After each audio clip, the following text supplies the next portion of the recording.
지금 힘드시다면 이 영상을 주목해 보시기 바랍니다.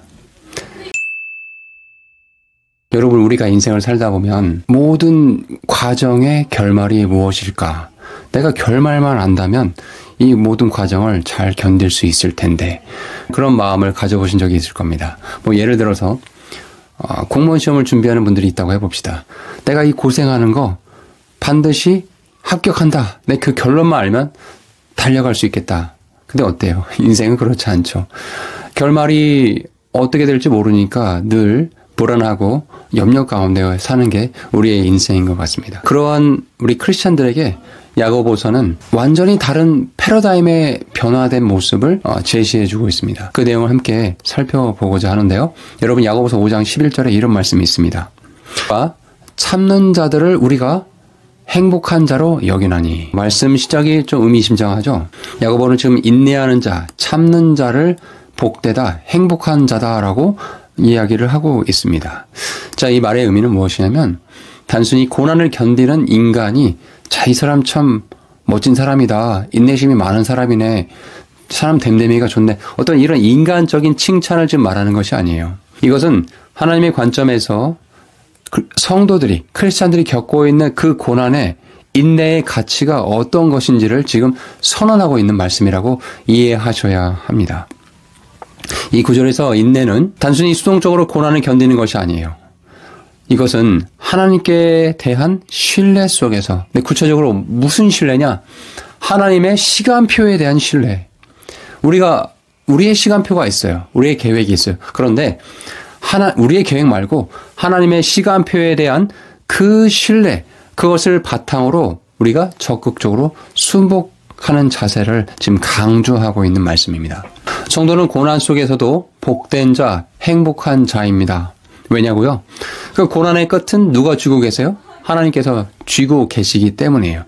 그 하나님께서 완전하신 계획하심이 그 결말에 가서야 드러나기 때문에, 근데 그 결말은 늘 선하고 복된 것이기 때문에 그러한 고난을 겪고 있는 성도는 복된 자다, 행복한 자다라고 역설적으로 지금 성경이 말씀하고 있는 것입니다.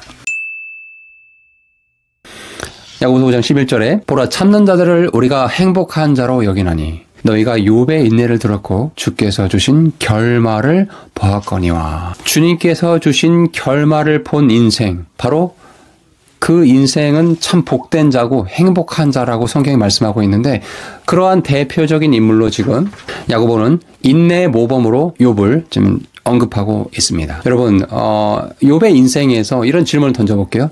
여러분, 욥의 인생에서 주님께서 그의 인생에 예비하신 그 인생의 결말, 그것이 무엇일까요?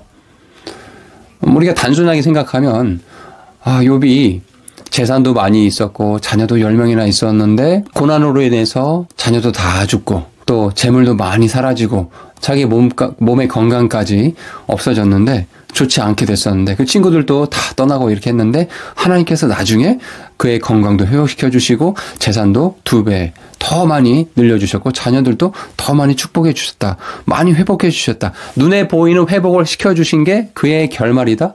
성경이 과연 이런 차원의 말씀을 하고 있는 것일까요? 주님께서 예비하신, 욥의 인생에 예비하신, 주님께서 마련해 주신 결말이 과연 이런 정도의 결말일까요? 욥의 삶에서 가장 위대한 결말은 단지 그의 소유의 회복, 건강의 회복이 아니라, 그것도 중요하지만 더 중요한 거는 욥이 하나님 자신을 더 깊이 아는 영적인 회복, 패러다임의 전환, 인식의 전환이 그의 삶 가운데, 그의 고난 가운데 일어났다라는 것이다. 욥기 42장 5절에 욥이 이렇게 고백합니다. 내가 죽게 되어 귀로만 들었는데 이제는 눈으로 주를 배웁나이다. 그의 인생에 하나님께서 마련하신 결말이 외적인 상황의 반전이 아니라 하나님 자신에 대한 인식의 회복인 것이에요. 즉, 욥은 고난을 통해서 하나님을 이론적으로 아는 그 지식에서 내가 눈으로 체험적으로 아는 그런 하나님을 만나게 되었다라는 고백을 하고 있습니다. 바로 이것이 참된 신앙의 성숙인 것입니다. 현대인들은 종종 고난의 결말을 상황의 반전이라고 예상을 합니다. 또 그걸 기대합니다. 인간인지라 저도 마찬가지고 그런 기대를 하기도 하고요. 하지만 야고보는 그보다 더 본질적인 변화를 지금 말씀하고 있는 것입니다. 고난의 결말은, 크리스찬의 고난의 결말은 상황의, 환경의 변화가 아니라 나의 시선, 내가 하나님을 어떻게 바라볼 것인가, 이 고난의 상황 속에서도 주님을 내가 어떻게 신뢰할 것인가, 여기에 내 인식이 어떻게 되고 있는 것인가, 내 마음이, 내 생각이 어떻게 되고 있는 것인가, 여기에 있어서 내 인식의 변화, 내 시선의 변화가 바로 고난의 결말 속에서 주님께서 예비하신 축복인 것이다. 자, 이제 12절 말씀 보겠습니다. 본문이 약간 내용을 좀 바꿔가는 것처럼 보이는 게 12절이거든요. 그러나 내 형제들아, 무엇보다 먼저 맹세하지 말지니 하늘이나 땅을 두고 하거나 다른 어떤 맹세로도 맹세하지 말며 너희가 예할 것은 예하고 너희가 아니오할 것은 아니오하라. 이것은 너희가 정죄에 빠지지 않게 하려 함이라 라고 말씀하고 있습니다. 야고보는 갑자기 주제를 전환하는 것처럼 보입니다. 그런데 이 12절의 말씀은 고난과 인내라는 문맥 속에서 크리스찬의 성도의 진실한 언어 생활의 중요성을 지금 언급하고 있는 거예요. 매우 중요한 메시지거든요. 고난 속에서 사람은 쉽게 극단적인 말, 또 감정적인 맹세로 자기의 결백을 드러내려고 합니다. 그러나 야고보는 그런 맹세하지 말아라. 너희가 그냥 예할 것은 예하고 아니오 할 것은 아니오 하라 라고 말을 하고 있어요. 자, 이 말씀이 어떤 의미인지 좀 더 나누고자 합니다. 고난의 상황은 인간의 본성 깊은 곳에 있는 자기 정당화의 욕구를 강하게 자극합니다. 사람은 억울하거나 고통스러운 상황이 생기면 뭐예요? 자기 결백을 막 주장하고 싶어 해요. 그래서 그 감정을 언어로 막 드러내거든요. 그래서 종종 감정적인 맹세를 하기도 합니다. 예를 들어서 내가 하늘을 두고 맹세한다. 내가 하나님을 두고도 맹세한다. 내가 결코 그런 짓을 하지 않았다.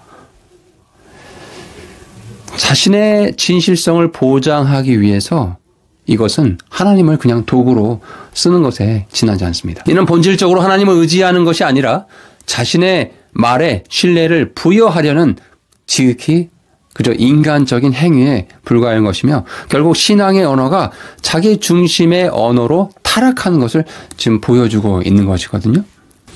고난은, 여러분 잘 들으십시오. 고난은 신자의 신앙을 연단하는 시험일 뿐만 아니라 동시에 우리의 말, 이 언어의 정결함을 시험하는 무대이기도 하다. 그리고 지금 야고보서 5장 12절에서도 다시 한번 언어의 문제를 강조하고 있어요. 고난의 때야말로 신자의 영적인 상태가 언어를 통해서 드러난다라는 신학적 메시지가 지금 말씀 속에 지금 들어있는 것입니다. 여러분 잘 들으십시오. 고난은 사람의 영혼을 흔듭니다. 자, 그런데 그 사람의 영혼을 흔드는 것은 종종 말을 통해서 그 사람의 영혼이 흔들려요.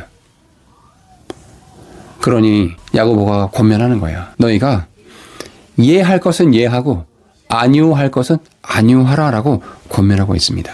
이것은 단순히 어떤 언어 윤리의 명제를 말하는 것이 아닙니다. 이것은 하나님의 백성이 정직함과 내면의 신뢰를 말로 지켜내라는 그런 권면의 메시지입니다.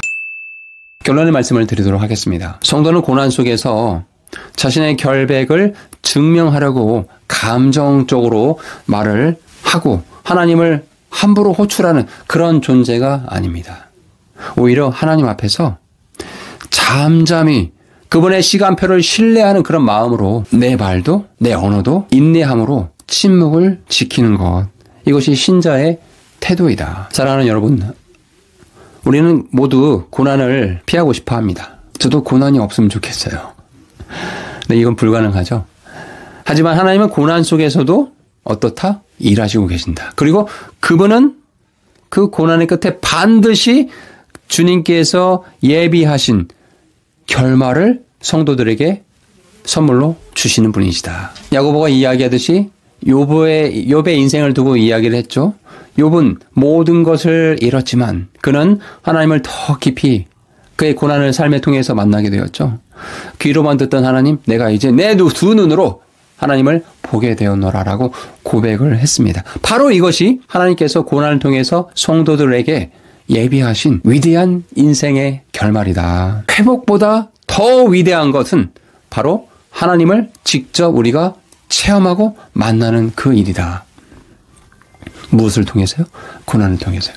그러니 이 고난이 얼마나 값진 것입니까? 그러니 얼마나 하나님께서 이 시간이 얼마나 복되고 행복한 시간인지 역설적으로 우리에게 말씀해 주고 있는 것입니다. 그러니 여러분, 지금 어떤 고난을 지나고 있든지 하나님은 반드시 그것을 선하심과 긍휼로 결론을 내려주실 분이라는 걸 굳게 믿으시기 바랍니다. 포기하지 마십시오. 낙심하지 마십시오. 여러분 개인의 문제, 또 이 국가의 문제, 하나님 손에 다 달려 있습니다. 하나님의 손 안에 주님께서 예비하신 그 결말을 우리는 볼 준비만 하면 됩니다. 어떻게? 신뢰하고 인내하는 마음으로.